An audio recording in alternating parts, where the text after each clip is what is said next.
नमस्कार दोस्तों, स्वागत है आपका फिर से पढ़ पंच में। मैं हूं पथिक। आइए पहला सवाल देखते हैं एनवायरमेंट इकोलॉजी का। The environment protection act of India was enacted in. Environment protection act, भाई इन्वायरमेंट को प्रोटेक्ट करने के लिए इंडिया ने कानून बनाया, ये कब पारित हुआ, ये सवाल है। ठीक है, ये ऑप्शंस हैं इसके। उसके बाद अगला सवाल, environment protection act in India was enacted in which of the following year, ये ऑप्शंस हैं। अगला सवाल, when the environment protection act for preservation and protection of environment, यानी कि एनवायरमेंट को प्रोटेक्ट करने के लिए, भाई एक ही सवाल है। अगला सवाल, in which of the following year the environment protection act was passed. अब आप ये चीज़ देखो, 2014 में, 17 में, 19 में, 13 में, ये बार बार सवाल आ रहे हैं। अब ये करंट अफेयर्स का तो सवाल है नहीं, क्योंकि इसमें कोई भी आसपास नहीं है ऑप्शन। तो ये समझो आप कि मैं आपको क्वेश्चंस बार बार इसीलिए दिखाता हूँ कि देखो, जीके या जीएस में बहुत बड़ा होराइज़न है, बहुत चीज़ें पूछी जाती हैं। ज्योग्राफी भी आती है, एनवायरनमेंट भी आती है, साइंस भी आती है, इकॉनमी भी आती है, हिस्ट्री भी आती है। तो आपको तो पता नहीं ना किससे क्या सवाल आ जाएंगे। और अगर एनवायरनमेंट या किसी भी सब्जेक्ट में 100 टॉपिक्स हैं, सारे पढ़ने चाहिए, बिल्कुल अपनी नॉलेज बूस्ट करने में कोई प्रॉब्लम नहीं है। लेकिन कौन सा टॉपिक रेलेवेंट है, ये इससे नहीं पता चलता कि आपको क्या पसंद है या उसकी रेलेवेंस सोसाइटी में क्या है। वो जो सवाल आ गया है किसी गवर्नमेंट एग्ज़ाम में, उसकी रेलेवेंस वहाँ से हो जाती है। अब ये जो सवाल है, ये 50 बार पूछा गया है, बार बार अलग अलग सालों में। अगर आपने किसी भी सरकारी एग्ज़ाम की तैयारी कर रहे हैं और जीके और जीएस के सवाल उसमें आते ही आते हैं, तो आपने अगर किसी गवर्नमेंट एग्ज़ाम के सवालों को इग्नोर कर दिया तो ये बहुत बड़ी बेवकूफ़ी होगी। इसीलिए मैंने जो वीडियोस की जो शुरुआत ही करी है, अलग अलग मैंने अभी मिडीवल हिस्ट्री के भी बनाए हैं, मैंने कॉन्स्टिट्यूशन और पॉलिटी पे भी बनाया है, और एनवायरनमेंट का भी बना रहा हूँ। करंट अफेयर्स का पहला वीडियो मैंने एक ओवरव्यू दिया था। अगर आपने ये सब वीडियोस नहीं देखे हैं तो वो समय निकाल के उसको भी देखिए, क्योंकि अगर मेरे हर एक वीडियो से आपके 5 या 10 सवाल पक्के हो रहे हैं तो उसमें प्रॉब्लम क्या है। बाकी आप जो पढ़ रहे हो तो बिल्कुल पढ़िए। और एक बच्चे ने मुझे ईमेल किया था, मैं कहा भाई कमेंट कर दिया करो, ईमेल का क्या है। एक्चुअली उसकी भी गलती नहीं है, मैंने अपना ईमेल आईडी और वो शेयर किया था, ट्विटर हैंडल वही है पढ़पंच, PADHPANCH, और जीमेल आईडी भी यही है padpanch@gmail.com। तो आप लोग भी कुछ कमेंट्स या फीडबैक हो उससे शेयर कर सकते हो। उसने कहा सर आप अलग अलग दिन अलग अलग सब्जेक्ट्स क्यों ले रहे हैं। देखो भैया, सीधी सी बात है, जीके और जीएस में हिस्ट्री भी है, एंशिएंट हिस्ट्री है, मिडीवियल हिस्ट्री है, मॉडर्न हिस्ट्री है, इंडियन इकॉनमी है, जियोग्राफी है, सब कुछ है। तो जिस तरीके से मैं बना रहा हूँ, मैं चाहता हूँ आप लोग भी इसी तरीके से पढ़ाई करें, क्योंकि भाई जीके में क्या पूछा जाए आपको क्या पता। मान लो आपको सिर्फ हिस्ट्री पसंद है, तो मैं जो हिस्ट्री के जितने वीडियोस बनाऊंगा उसको एक प्लेलिस्ट में डाल दूंगा। आपको हिस्ट्री पढ़नी है, आप उसमें जाके सारे वीडियो हिस्ट्री के देख डालो। आपकी सहूलियत के लिए मैं इतना कर देता हूँ। लेकिन मैं अलग अलग दिन में इसलिए ले रहा हूँ केवल, जिससे कि आपको भी आदत पड़े कि अगर आपको केवल हिस्ट्री पसंद है, आप हिस्ट्री पढ़ते रहोगे तो फिर वही ज्योग्राफी कब पढ़ोगे, फिर इकॉनमी कब पढ़ोगे। तो इसीलिए अलग अलग मैं उठाता रहता हूँ। और मेनली मेरा जो पर्पस है, आपको जो गवर्नमेंट एग्जाम्स में क्वेश्चंस आते हैं उससे रूबरू कराना है। क्योंकि ये चीज़ है ना, ये वही जैसे मैं बताता हूँ हर वीडियो में अपनी, कि एक एग्ज़ाम में आपको फल तोड़ने हैं, और ये लो हैंगिंग फ्रूट्स हैं, नीचे लटके हैं। अगर आपने इसको नहीं तोड़ा तो यहाँ में दिक्कत आएगी। तो ये तो सभी तोड़ लेंगे, तो आप भी इसको तोड़ते चलिए। मान लो ये क्वेश्चंस पूछे जा चुके हैं और ये फिर पूछ लिए गए, तो आपका नुकसान हो जाएगा ना। इसीलिए ये तो करो ही करो, बाकी जो कर रहे हो वो तो बिल्कुल आप कीजिए, क्योंकि एक बहुत लंबा रास्ता है तैयारी का। और रात में जब सो तो ये सोच के सोना, आज जितना चल सकते थे क्या उतना चल के सो रहे हो, तो नींद बहुत प्यारी आएगी। ठीक है, तो चलो हम आगे बढ़ते हैं। हाँ, तो ये 4 सवाल 4 बार पूछे गए हैं, और भी जगह पूछे गए हैं। मैं जितने ज़्यादा से ज़्यादा सवाल होंगे मैं आपको ला के दूँगा और उनको आपको पक्का करवा दूँगा। अब ये देखो, ये इसका आंसर है 1986। ठीक है, इसका भी 86, इसका भी 86, इसका भी 86। तो अब जब आपको ये पता चल गया है तो अब आओ, मैं आपको फॉर्मली वेलकम करता हूँ पढ़पंच में, जो आपका चैनल है। आओ पढ़पंच करते हैं। भोपाल डिज़ास्टर, ये मैंने क्यों बताया, क्योंकि अभी आपने देखा कि 1986 में एनवायरनमेंट प्रोटेक्शन एक्ट पास हुआ था। भोपाल डिज़ास्टर हुआ था 1984 में 2 दिसंबर। यूनियन कार्बाइड कंपनी थी, एक फर्टिलाइज़र बनाती थी, और इससे एक गैस मिथाइल आइसोसाइनेट, ये भी इम्पॉर्टेंट है, ये सवाल भी पूछा गया है, इससे लीक हुई थी, इसकी वजह से बहुत, ये देखिए वो कितनी डिजास्टर हुआ था। तो 1984 में इतना बड़ा हादसा हुआ ना, इसकी वजह से फिर गवर्नमेंट ने 1986 में एनवायरनमेंट प्रोटेक्शन एक्ट पास किया था, जिससे कि आगे इस तरीके की कोई त्रासदी हो उसको रोका जा सके या उसको प्रिवेंट किया जा सके। ठीक है ना, चलो आगे बढ़ते हैं। अगला सवाल, एनवायरनमेंट प्रोटेक्शन एक्ट। देखो, एनवायरनमेंट प्रोटेक्शन एक्ट 1986 में पास हुआ और 2013, 14, 15, 16, 19, 20, 21, 22 पता नहीं आगे तक भी पूछा जाएगा। तो इस टाइप के सवाल आते ही आते हैं। तो देखो, EPA is also known as, इसका आंसर क्या होगा आप लोग गैस करिए। अब कोई लोग कहेगा भाई इको सेफ्टी लॉ भी हो सकता है, एनवायरनमेंट लेजिस्लेशन भी हो सकता है। अब छड़ी मुबारक तो नहीं होगा, ये तो चलो इसको एलिमिनेट कर दो। इसका आंसर है अम्ब्रेला लेजिस्लेशन। अम्ब्रेला लेजिस्लेशन क्या होता है? अम्ब्रेला होता है छतरी, प्रोटेक्शन के लिए होती है, और प्लस उसके अंडर कई सारे और फर्दर एक्ट्स आ जाते हैं। ठीक है, तो बस यही है, ये सवाल पूछा गया है, ये आप जान लीजिए कि environment protection act is also known as umbrella legislation. ठीक है, आगे बढ़ते हैं। अब देखिए, एनवायरनमेंट से related earth summit was held at Cairo Egypt, Rio de Janeiro Brazil, Durban South Africa, Kyoto Japan. अब आपने देखिए सब मिलते जुलते से नाम है, क्योटो प्रोटोकॉल आपने सुना होगा, कायरो भी कई लोगों को लग रहा होगा, लेकिन अर्थ समिट है, ये किस लिए हुआ था?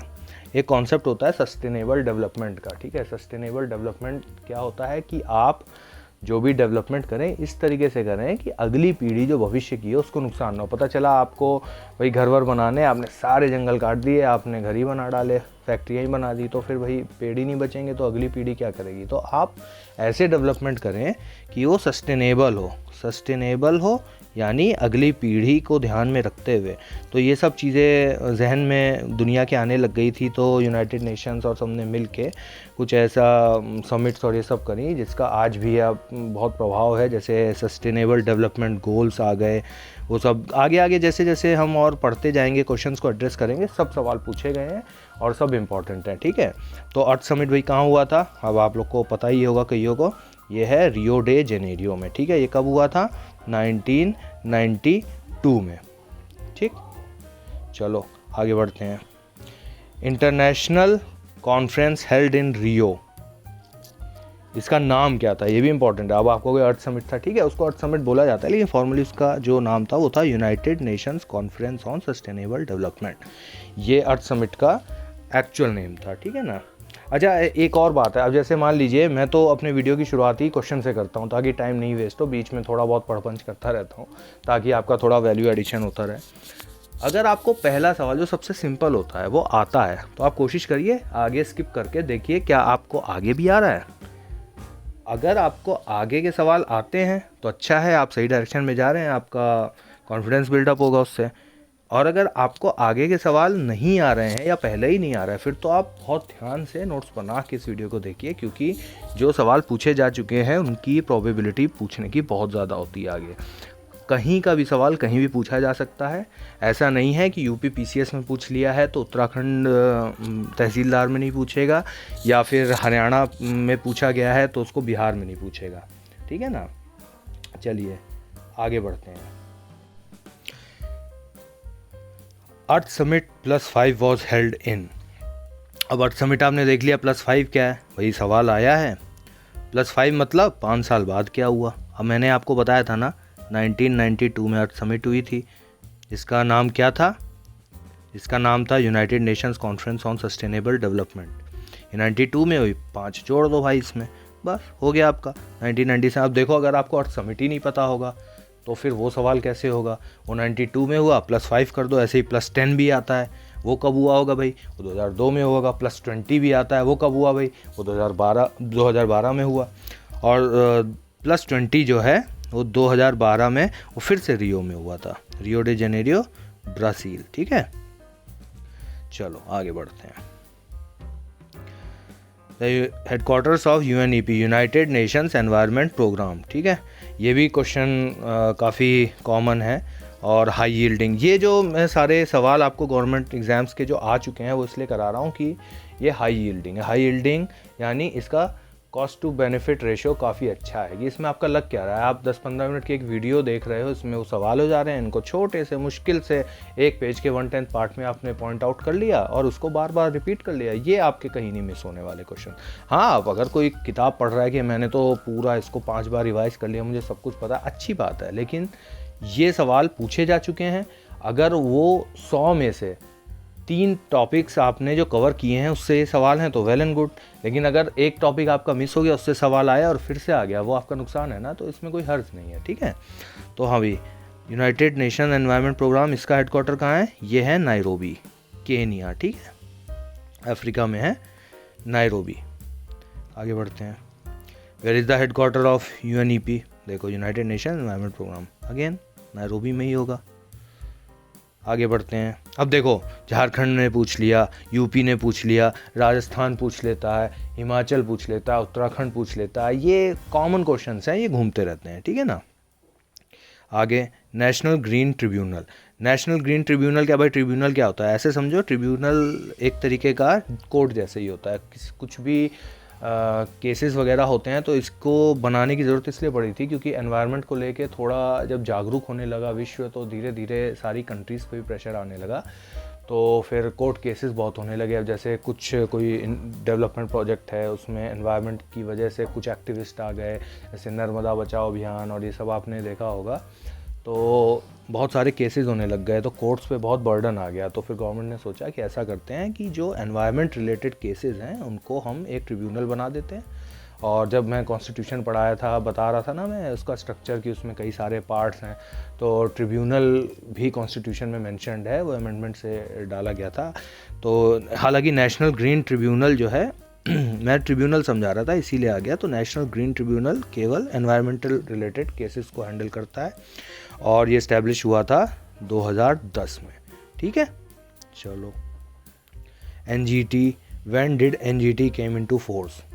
2010 तो आपको पता ही है, अगर ऑप्शन में 10 दिख रहा है तो वो तो है ही, मान लो अक्टूबर नवंबर दिसंबर होता, तो याद रखने के लिए इसको देख लो, अक्टूबर 2010। तो ऐसे करो 10 2010, तो 10 2 बार आ रहा है। ठीक है, 10 बहाने करके ले गए दिल नेशनल ग्रीन ट्रिब्यूनल।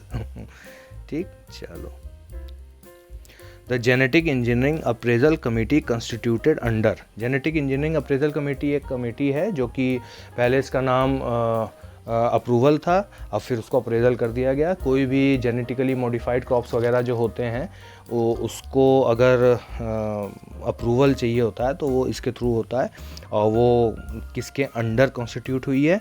तो फिर से भाई, जब हम एनवायरनमेंट से शुरुआत कर रहे हैं तो एनवायरनमेंट प्रोटेक्शन एक्ट के अंदर इसको कॉन्स्टिट्यूट किया गया है 1980 से। अब देखो ये एक्ट कितना इंपॉर्टेंट है, इतना इंपॉर्टेंट एक्ट है ये एक्ट, और इससे रिलेटेड सवाल इधर उधर आ ही रहे हैं। अब आप ये मत सोचना कि अरे यार मैं तो क्लर्क की तैयारी कर रहा हूँ, मैं क्यों IAS PCS के सवाल। भाई IAS PCS के सवाल कहीं भी पूछे जा सकते हैं।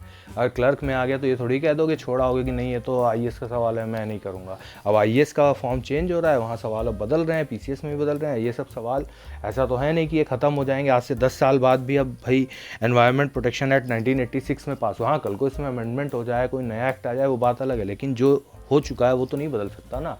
अब भारत 1947 में आज़ाद हुआ है तो 1947 में ही आज़ादी उसकी हमेशा पढ़ाई जाएगी। ठीक है ना। चलो आगे देखते हैं।